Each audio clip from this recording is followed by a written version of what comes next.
C'est simplement la mise en œuvre des mécanismes prévus par le Code général des collectivités territoriales et le Code de la commande publique qui vont permettre à plusieurs collectivités locales ou plusieurs EPCI de s'associer en vue soit de porter communément un projet, soit d'optimiser l'achat public par la massification des achats.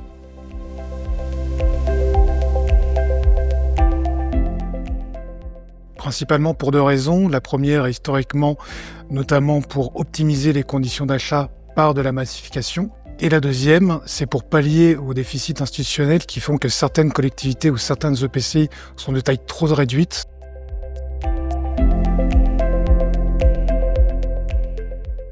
On peut observer une dichotomie dans la coopération en fonction de la création ou non d'une personnalité juridique dédiée.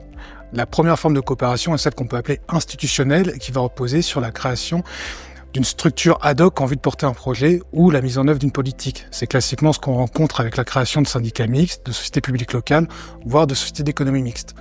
Le deuxième mode de coopération est beaucoup plus souple puisqu'il repose uniquement sur la signature d'une convention. Et c'est ce qu'on va trouver dans des modes beaucoup plus souples de type groupement d'autorités concédantes, groupement de commandes ou convention de coopération au sens du Code de la commande publique.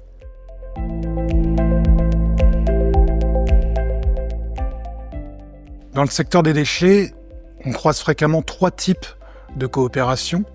La première est la création d'une société publique locale, c'est-à-dire la possibilité pour des personnes publiques de s'associer entre elles afin de créer une société de droit privé qui va porter un projet commun sans mise en concurrence. Le deuxième mode de coopération qu'on rencontre fréquemment est la convention de coopération au sens de l'article L2511-6 du Code de la commande publique et qui permet à des personnes publiques de réaliser sans mise en concurrence, encore une fois, des prestations réciproques en vue de porter un projet d'intérêt général. Et le troisième mode, de plus en plus fréquemment aperçu dans le milieu des déchets, est ce qu'on appelle la convention d'autorité concédante.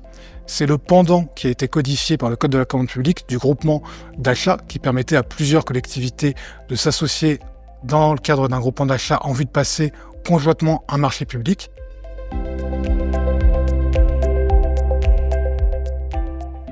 Bien sûr, le plus classique et le plus ancien est constitué par la création d'une société d'économie mixte. C'est la possibilité pour une personne publique de s'associer avec un opérateur privé en vue de créer communément une structure de portage qui va relever du droit privé.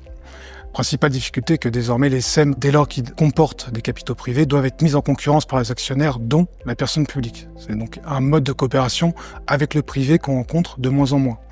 À l'inverse, d'autres modes de coopération avec le privé ont émergé.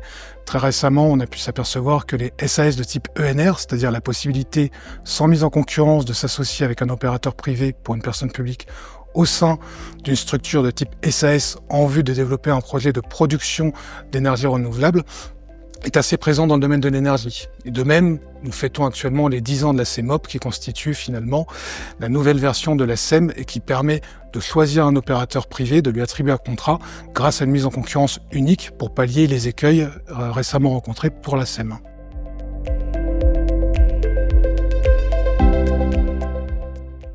Il n'y a pas vraiment de réponse toute faite à cette question puisque le bon mode de coopération va dépendre des caractéristiques de la coopération envisagée.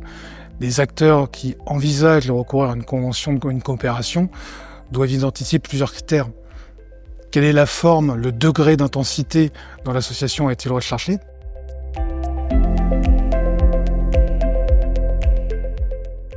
On a pu s'apercevoir dans les récentes années qu'il y avait beaucoup, dans le secteur des déchets, de conventions de coopération, c'est-à-dire des coopérations très ponctuelles sur un seul et même projet.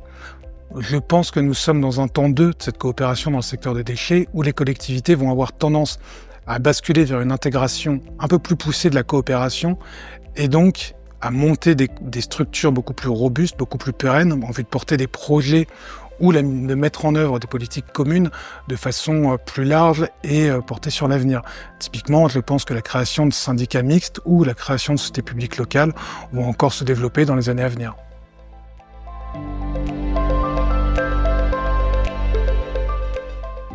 Très récemment, nous avons assisté à la métropole de Nantes qui a conclu un groupement d'autorités concédantes avec 7 collectivités en vue de complètement modifier son unité de valorisation énergétique et de permettre l'accueil des déchets de 7 collectivités avoisinantes.